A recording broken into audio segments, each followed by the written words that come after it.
மனதிலே உங்கள் இறைவனிலிருந்து உங்களுக்கு அத்தாட்சி வந்துவிட்டது, தெளிவான பேருளையும் உங்களிடம் இறக்கி வைத்துள்ளோம். இந்த வேதத்தை பேருளையும் இறக்கி வச்சிருக்கான். ஆகவே யார் அல்லாஹ்வின் மீது நம்பிக்கை கொண்டு அவனை உறுதியாக பின்பற்றுகிறார்களோ அவர்களை தன் கருணையிலும் அருளிலும் புகழ் செய்கிறான். இன்னும் தன்னிடம் சேர்ப்பிக்கக்கூடிய நேரான வழியில் அவர்களை செலுத்துவான். அவன் தான் செலுத்துவான், நம்ம போயிட முடியாது.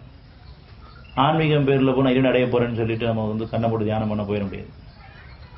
நம்ம பொருள் நிறையா வச்சிருக்கிறோம், அதை கொண்டு அவன் அடைஞ்சிடலாம், ஒரு காலம் போக முடியாது. அவன் தான் நம்ம அனுமதிக்கிறோம். அதுக்கு நம்ம அவன் பக்கம் திரும்பணும். 34, 37 அத்தியாயம் 34, 37.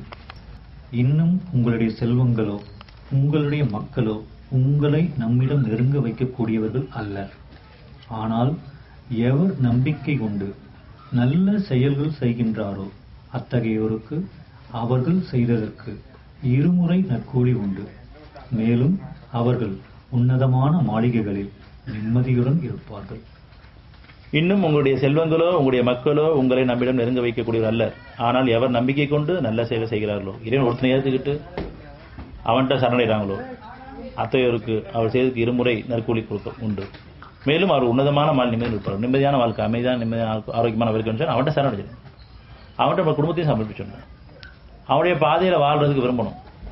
வழிதவரை போயிடக்கூடாது இறைவனேன்னு கேட்கணும். அவனுக்கு எதை இணையாக்கிடக்கூடாது.